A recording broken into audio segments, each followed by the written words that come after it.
Talk to me about, so it was Father's Day this past Sunday.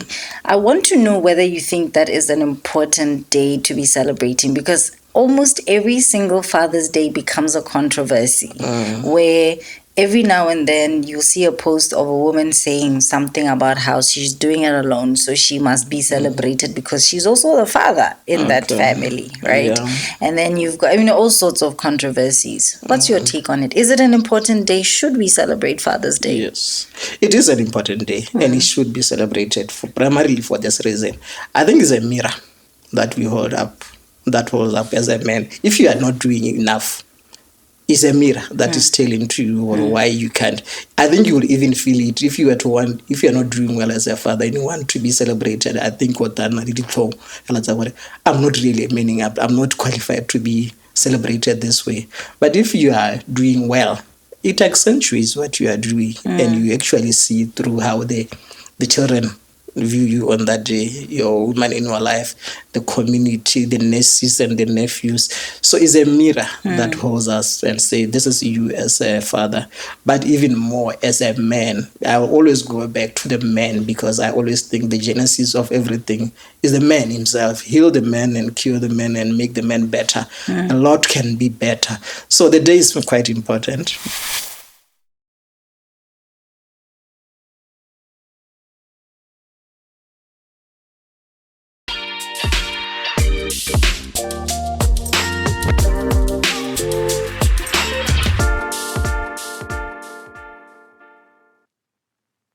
Welcome to Moving Humanity Forward podcast. My name is Kathy Malajani. I like to tell people that I am the diamond girl, okay? You can call me DG like HE, but let me put it this way. The person who makes me look like the diamond girl, she goes by the name Anthea. And if you're looking for some makeup services, go ahead and find her on Instagram. You can do that by checking out Sage Luxury Hair.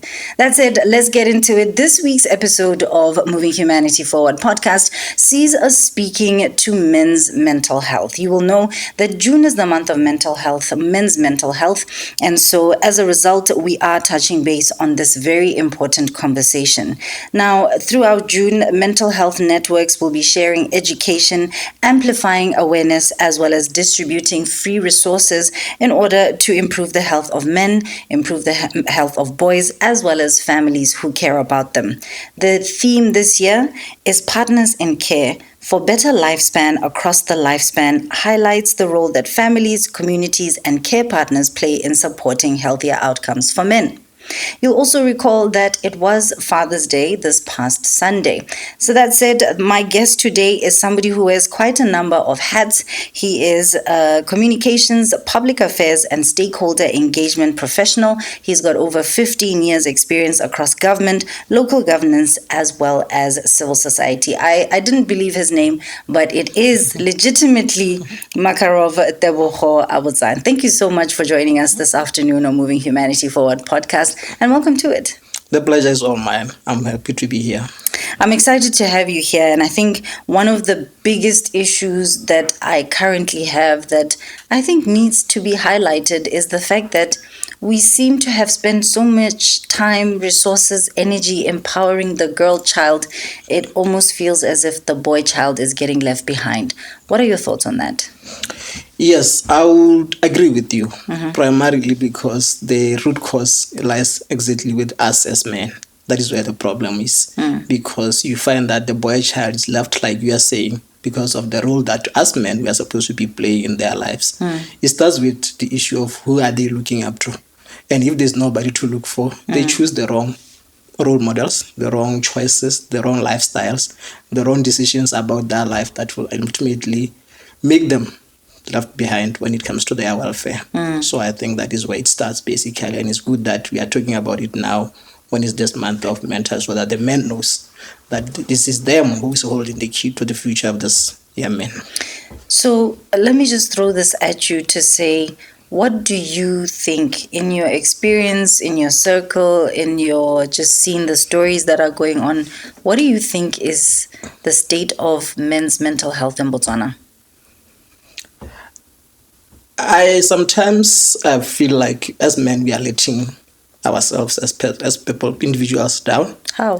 Yes, and then we are letting down the people that we are living with. These are our communities.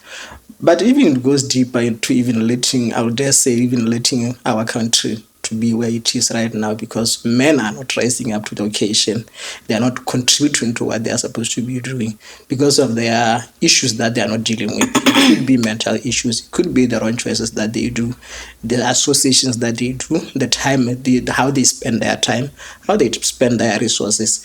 And basically, you have a moving group of men that, in most cases, they are not living up to their full potential. And that by that means, it means that everything that the man touches in this country is not at the optimum best. So we are basically living at below because of the state of the men where we are. That's why we see a lot of the negatives, the alcohol, the lack of responsibility, the lack of ambition, pursuing dreams, joining hands in community things and things that really make men what they should be. You go back, you see the men who were men back then, our grandparents, not going to school, but they could build dams, they could build roads, them organizing themselves. But I don't think men of this age have that in them, the burning fire to be men who are contributors to the society on their own volition, unless it's really. But it's because sometimes they are lacking the necessary, I think, skills or age, because they are so much occupied with lesser things than maybe important things. So that's where I find our men. I'm going to ask where we got it wrong, but before we do, there's something you were telling me about earlier. I'd like you to extrapolate on to say, I think you were saying with the old Chobe, you organize a men's gathering. Yes. Tell me a little bit more about that. Well, this is an initiative that we started when I was still staying in Chobe. I was working there in the local council. I felt that men in Chobe, they were not engaged in anything, whereby they could extrapolate their issues, where they could come together. So we came up with a concept that is called the Gentleman's Affair, which comes every year around April. It is running for 4 years now, where we bring together local leadership, and then we collaborate with the men's sector to organize this mere gathering. Men come together and they will talk in a Kotla style where they ventilate their issues, and then we are able to bring other people who can help them. But the thing that stood out during all these years was that I found that men were more about complaining about how things are not going well for them. And I always threw back the question that, have you ever thought it's because of our choices and how we are living that actually leads us to where we are? If you complain that women are eating our money, look at ourselves. What do we do when we have money? What do we do when we are proposing to women? The culture that we... So the Gentleman's Affair, the purpose of it was, let's first of all talk about these issues. At least be honest about the issues that we are facing. And then we see as going forward how we can maybe make interventions, of course, with other stakeholders that will be part of that. Like I'm saying, the men's sector, Malaudi, Kosi, and other local leadership level. So that's what we've been doing for 4 years now. It's been running, still running. It is going well.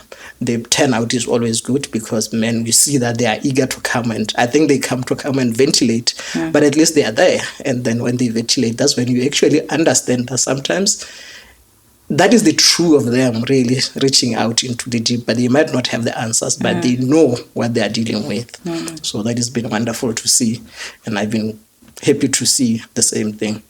I'm happy to hear that. You know, the idea of men speaking and just airing out their truth is such a big one. But I wonder, are you thinking about making this happen all over Botswana? Why are you staying, putting it in Chobe only? Yes, the dream has been to expand it, and actually there has been suggestions from other people who have participated from national level that this thing could be taken bigger than where it is right now. So it's something that we are contemplating. But of course, the conversation with men, you will find that they are going on almost around the country everywhere. In my home village in Tonota, I've attended a couple of meetings in the evenings where with the chief, the host, really busy calls men to a bonfire every evening, and then men come there and talk about the issues of men. And it's always good to see men actually owning up to the societal breakdowns. When we talk about children drug abuse, they actually own up that. It's because we are not there. It's not because these children are just being rebelling. It's because what are we doing about these things? And then you put a cultural aspect of that into that. So it's happening. So it could be something that we can even take it from that level, because already there are small things happening around the corner of the country. I really like that, the idea of men, and especially around the country, and even with especially Khosi, like taking the culture to it as well. I think that's an important aspect. Yeah. So hopefully, you'll come back and say, no, it's all over the country now. So I would love that. we look forward to that. Of course. Yes. Talk to me about, so it was Father's Day this past Sunday. I want to know whether you think that is an important day to be celebrating, because almost every single Father's Day becomes a controversy where every now and then you'll see a post of a woman saying something about how she's doing it alone, so she must be celebrated because she's also the father in that family, right? Yeah. And then you've got, all sorts of controversies. What's your take on it? Is it an important day? Should we celebrate Father's Day? Yes, it is an important day, and it should be celebrated primarily for this reason. I think it's a mirror that we hold up, that holds up as a man. If you are not doing enough, it's a mirror that is telling to you why you can't. I think you will even feel it if you are not doing well as a father and you want to be celebrated. I think I'm not really manning up. I'm not qualified to be celebrated this way. But if you are doing well, it accentuates what you are doing, and you actually see through how the children view you on that day, your woman in your life, the community, the nieces and the nephews. So it's a mirror that holds us and say, this is you as a father. But even more as a man, I will always go back to the man, because I always think the genesis of everything is the man himself. Heal the man and cure the man and make the man better. A lot can be better. So the day is quite important. It's nice. Unfortunately, in my situation, I am not really living up to it because of some other circumstances. But it's always a dream of mine to see myself as a better man, as a better father, as a better uncle. And when we see other men being celebrated and doing well, it should be something of a motivator to do better in terms of being a father. So one of the questions I always ask is, do we have role models in Botswana, especially for men? Are there people that we can call mentors? I always find it hard to find, maybe from a personal level, to find somebody that I look up and say that man is something that to look for. I'll tell you what, when I was young, when we were young, we had posters in our rooms of men that we looked up to. It could be a footballer, it could be whatever. But there was always a man that you aspired to be, with his shortcomings and all that. But nowadays, I doubt if you find that in the rooms of our boys or our girls. When I was young, I used to admire President Festus Mogae. Since I was young at primary school, I remember I even drew his portrait somehow. That was the only picture that I ever drew. To this day, I still hold him in that regard, because to me, he lived up to what I would wish I could be. His purpose, his sense of vision, his doing. And when he passed away recently, I was one of the people who were really touched, because my man was gone. But now I look around, it's hard for me to identify somebody who, I'm not saying that people are not worthy, but I'm saying that it's hard for mentors or for people to look out, to really stand out. You have men who are holding high positions, big political offices. Then you get to meet them. Then you realize that we are just guys. So we kind of like swim in the same pool when they are supposed to be higher than that. Way back, a counselor in a community, we looked up to that man as a whole community, as a man. If a counselor walks in, even into an entertainment area, we understood that this is a man whom we elevate to a certain state. I doubt that now we have that. So I guess we don't have that much. So it's a call upon us as men to really stand out. What do you think is the role of men in our society? I think the role of the men in this society that we live in right now is really now about molding the future generation. in terms of all the choices that we are making about our children, our nephews, people, young people, have to understand that we have to make them be able to thrive in the next in their future. Yeah. So we have to keep them with the resources, the knowledges, and the lives and choices that make them thrive in the future. I think way back, our grandparents, they could take you to school, but it was merely just so that you can survive and get a job and you'll be fine, you'll sort yourself. Yeah. But I think now we have to really equip children. When you need to understand what is your child studying, what is your nephew studying, so that if you can advise choices of courses. Sometimes we just choose a course and then you don't know what this child will do with it. But now you are in a position to say this course is the market is saturated. This is where the future is going. Choose this and this, or technology or AI. I'm just giving an example. Yeah. Because now we are more informed. We know where it is a global village. So I think our role as men now is to mold the future and give direction. Of course, we are not forgetting issues of providing security and other. Those are basic, I would think, that should just come naturally. Yeah. But this one, I think it should be more intentional about that. I like that. And we'll touch base a little bit on some of those. But I want to then get to the issue of where we went wrong. Because earlier you were like, this is what's happening because 1, 2, 3. Some men don't have the urge, some don't have the willpower, and so forth. So what is your take on where we went wrong? I think along the way we just, because of the life that we found ourselves in now, where I think it happens in everything, even in politics, in business, there's now this adversity in the society, where now we spend most of our time, the other group trying to prove the other what is wrong or is bad. Men are dogs, women are what we doing, eating our.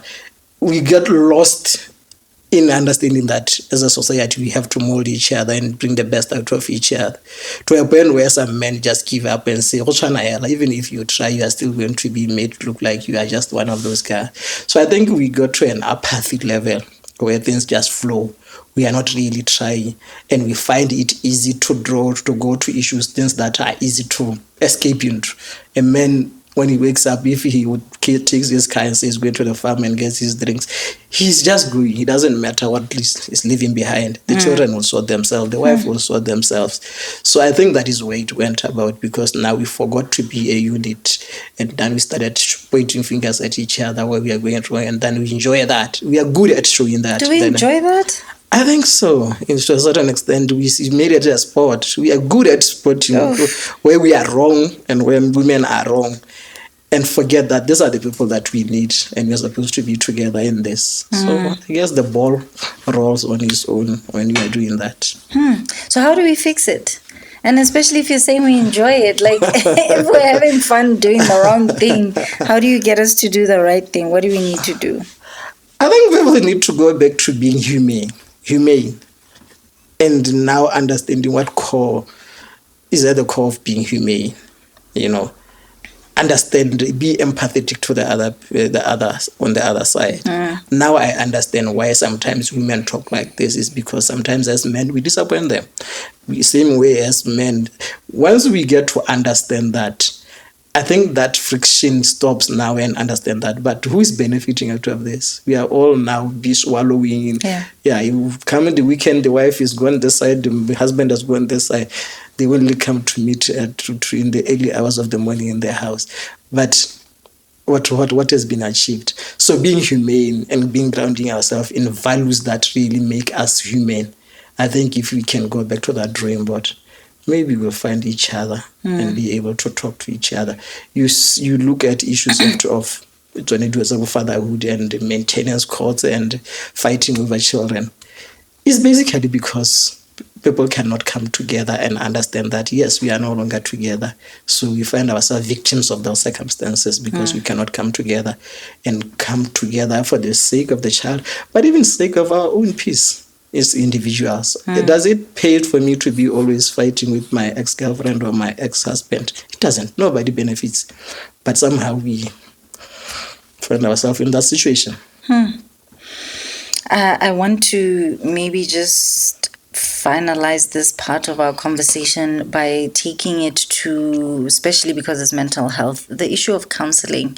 Do you think that's something that we need to be doing more of, or should we just be exploring other ways of getting tshirilo ya maikutlo? I think we should keep at it. I would give you a bit of myself. I have struggled with issues like depression. I've struggled with issues of loss of a lot of things, marriage, work, and all sorts of things, and just generally be in that state where you are not well. And even it shows even in your choices, even in your self-care, even in your self-worth. I've struggled with that. And I've gone through a lot of this counseling, psychiatry. I've attended this.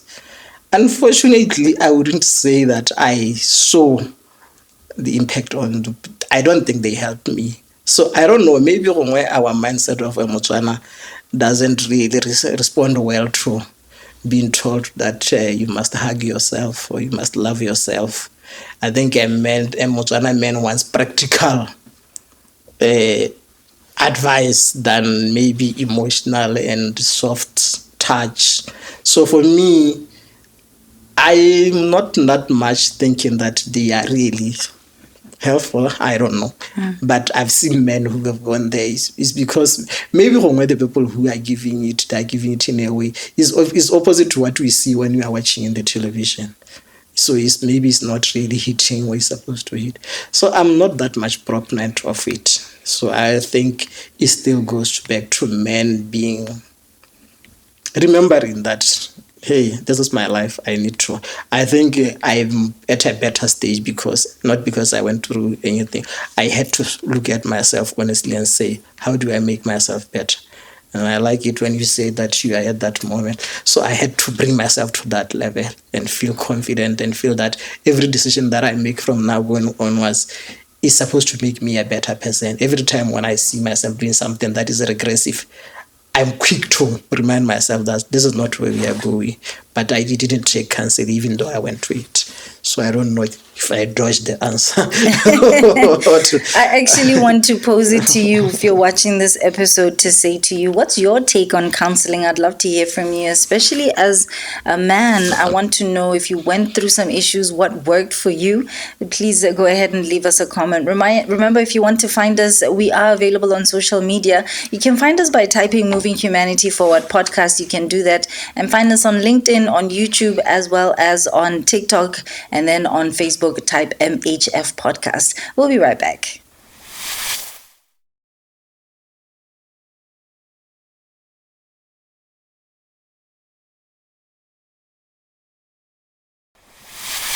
Welcome back. This is Moving Humanity Forward podcast. I've got a guest who is speaking to me about men's mental health, given the fact that June is the month of men's mental health, and we want to get into this issue. Now, I don't know, Makarov, how comfortable you are to get into your own issues. You've touched a little bit on that, but let's come back and generalize on men in Botswana to say, you've said it's not looking too good.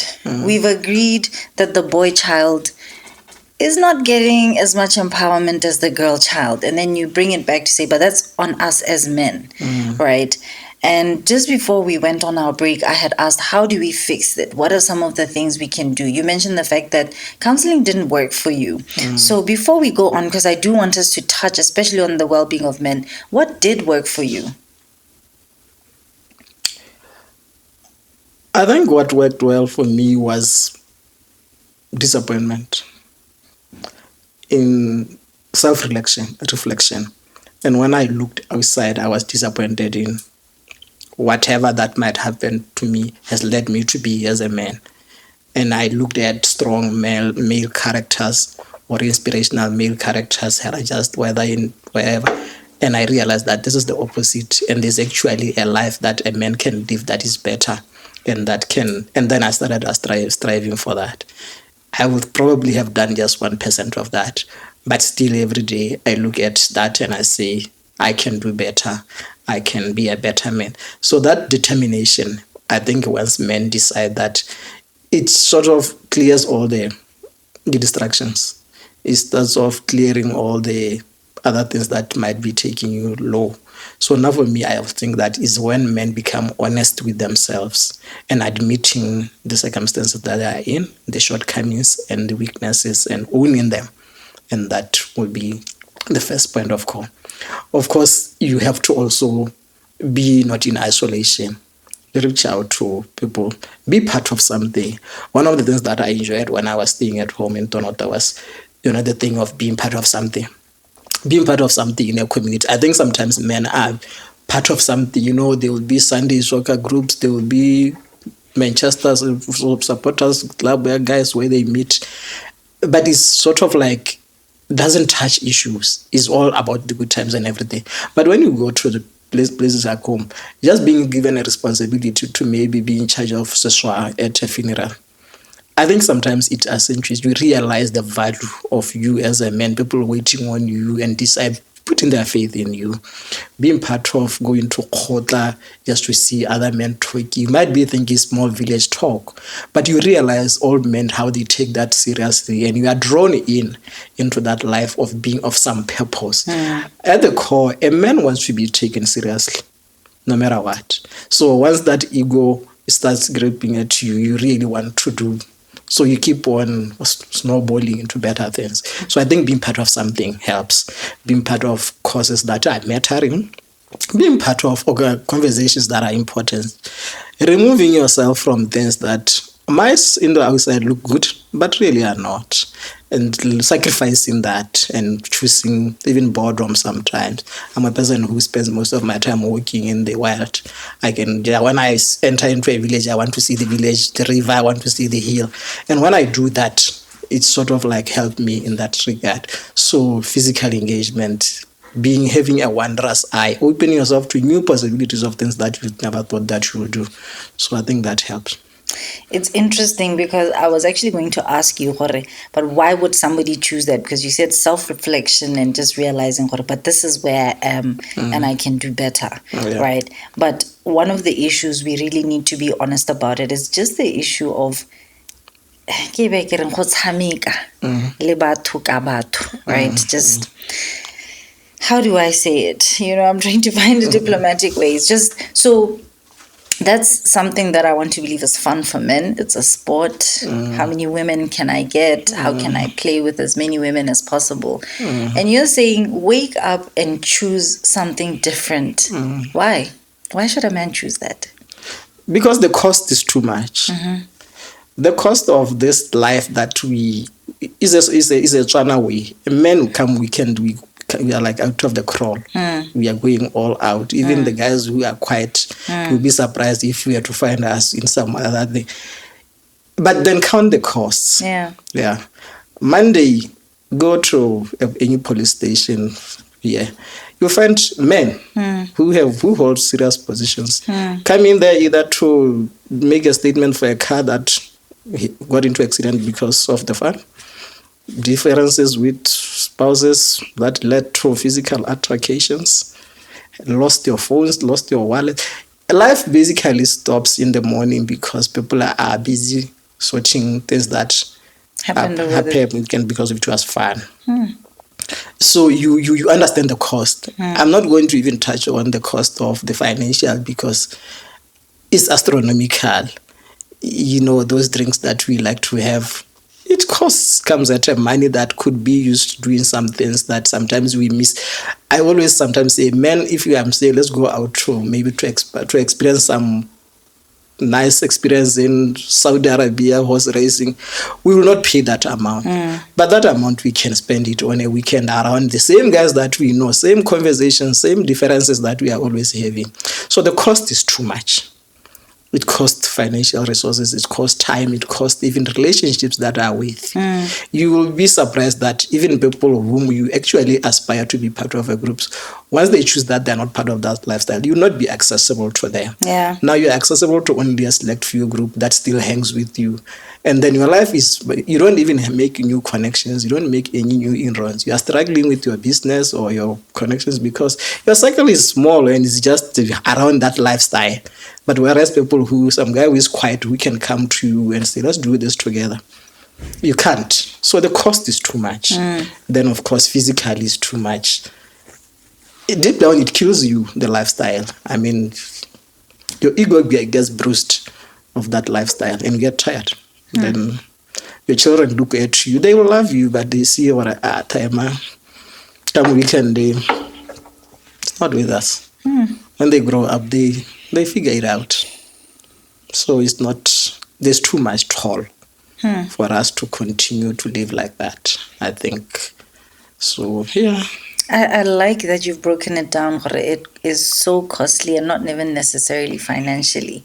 But let's come back now and speak to finances, because that's a big pressure for men in society. Because on one hand, you're expected to be providers, right? So we look at you when it comes to money. We look at you for money, right? But then at the same time, there's also a level of, can I say, men abuse money? Because when you have money as a man, a lot of the time you're not necessarily doing the best of things. I mean, and don't get it wrong, there are many men that I've met who do the right thing. But then there's a lot of men that don't do the right thing when they have that money. Yeah. So let's talk about finances, because that now when you don't have that money, again, that's another problem to say a lot of the unemployed or underemployed men. In terms of society, are we saying we don't value our men if they don't have money? Well, the society is harsh. It will judge us when we don't have money, because your resources ultimately decide which seat at a funeral do you sit it, or in a wedding. If I am nobody, I'm not ushered in. If I don't have money, I'm not ushered in.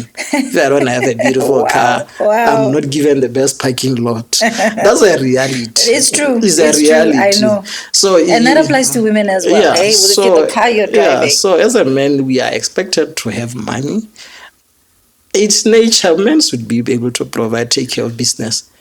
You know, a man, when he doesn't have money, I think he gets depressed easily. Not because he needs that money to solve a very serious problem, just so that, I have my pocket feels heavy.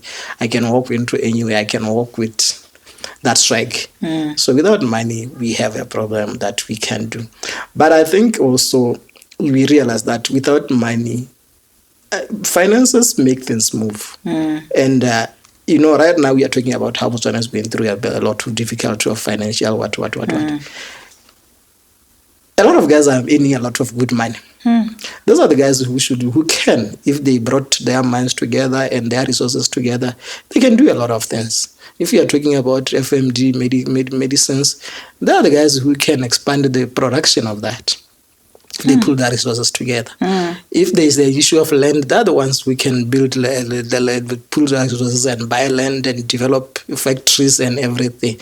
The newly commissioned city at the airport, you will be surprised that not many of us Botswana men will be participating in that, because we say we don't have the resources. But in actual fact, you might find that if we pull together our resources, we can build.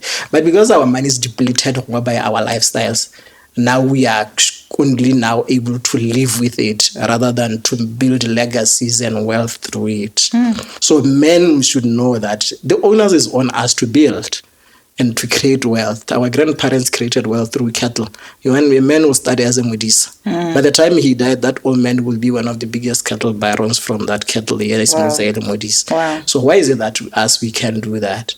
We will go to work, we retire or get retrenched, and we still have nothing that we can do with that money. We have a nice car and a nice beautiful house, and we can chill at the nice places. But ultimately, we have not produced anything. We are not added to the economy in anything. We are consumers even when we have that. So that is where the problem with the money of the men were supposed to be going.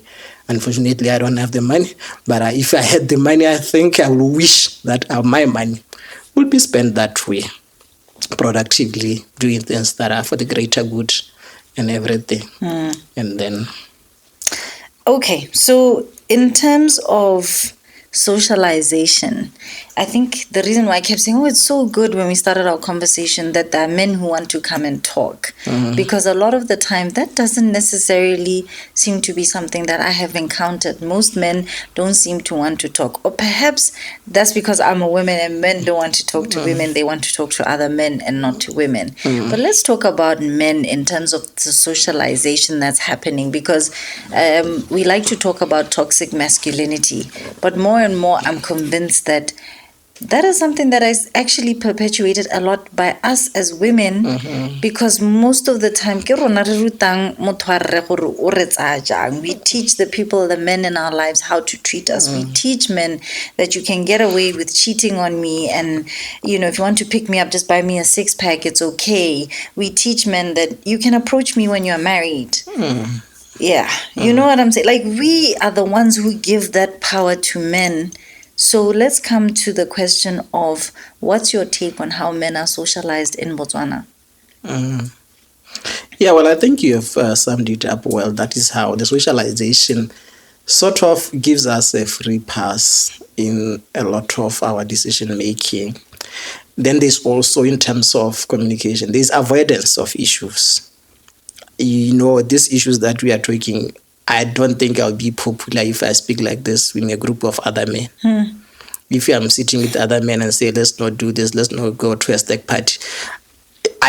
People have always found it odd that in my life I've always refused to go to a stag party.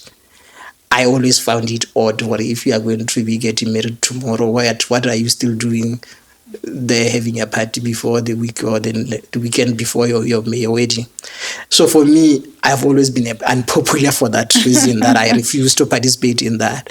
So it shows that it's rather best that you don't say. So the culture of men is more about avoidance of serious issues. And then men can spend the whole day talking about things that are soft: football, nice. What do you used to do when we were young? It's nice. We'll I laugh like the that whole. you say soft. You mean unimportant? Yeah, soft. I don't want to alienate my team, but we would avoid talking to. Even when I was going through divorce, not many men have ever. I don't think a lot of people actually will find out now that I was actually ever married. Wow. Especially even men, because they never heard about that. We've never had that conversation. So that's why I'm saying that avoidance is one of the issues that we are having. But I guess also the socialization of how we see ourselves as men. And pity thing is that the young ones come thinking that is the best life, the life of going for the women, going for the first life, going for that. It looks good. I will tell you, it looks good. Does it? It looks good. It's fun when you walk in. When you live like that, you can actually be quite an important somebody. And people guys envy you. But then ultimately there's the penalty, and the life catches up with those decisions. So that is where our children, if they are not molded well, they will go through the same. It becomes a vicious cycle whereby socialization comes through that way. And I think I'd like you to speak a little bit to that as maybe a possible sobering point as somebody who has children, and whether this is male or female. So if you have a boy child, whatever you're doing, maybe ask yourself what that is going to do to your child. And then if you have a girl child, ask yourself, if she meets somebody who's like you, how is that going to work? Would that be something that could sober up or make people turn their lives around? Ideally it should, but we tend to look, we are very protective of our children, especially the female ones. Yes. We wouldn't want to even think that my daughter will ever be treated that way. But then we divorce ourselves from that when we come to other people's children. So you wonder Wait, so you mean men never actually think about that? We would rather avoid that thinking and then just go along. No, my daughter is safe, you'll be fine. But then it happens. You find that your daughter, if she's grown up, she's dating your friend. Yeah. And then he's doing that. And a friend that you know how he rolls. So it's kind of like really sobering. But ideally, it should be a sobering thing. Ideally, it should be whereby I'm saying that we should wish for the best of the generations that comes. The mistakes that we have done, I don't expect my son or my daughter to make the same mistakes that I've done. And once they can do better, I want them to surpass me. Greatly so. not even to say that they must live the life that I've lived. If they need to get out of this country and go and stay there and be an international, global citizen, I want my child to go there. I don't want them to be stuck here, still sticking here and doing the same thing that I've been doing and with no exposure. So that's what I wish for. So I think a lot of men will wish that, and they do wish. Just that sometimes we as men, for a second, we push that aside, then we leave and let lying dogs lie. You do a good job of compartmentalizing. There's a room for everything, and then you're like, Yeah. oh, that's. You started off the conversation saying, to a large extent, I think we disappoint the country. We let the nation down. Yeah. I'd like you to expand on that. Yes, I think I'll give you an anecdote that one minister once said when he came to address men in Chobe. He said the Botswana are he was coming to address issues of gender-based violence, and he said they came about 5 ministers. We are in Lesoma. I think it was the then minister, what do you call Moose, when he was at defense, and he said something like, you understand? So basically, he shows that things that we do, but here we are men, and we came all the way in almost 1,000 kilometers to come and address men. Don't abuse women, don't kill women, don't do that. So the disappointment comes from that, in the sense that we are letting down the world. We are putting our country. Botswana has always been celebrated for great things, like peace.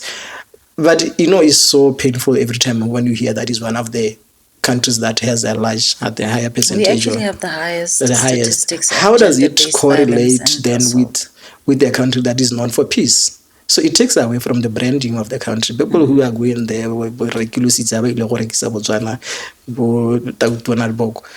you are giving them a hard job unnecessarily by doing things that are wrong. Now they have to defend themselves against that when they are supposed to be talking about things that building on the positives. So we are costing the country. If it was to be financially accounted, we'll be surprised of the numbers. But also the contribution of us in terms, like I mentioned earlier, the positive contribution through our resources, through our mindset being at the optimum level. It's obviously not there.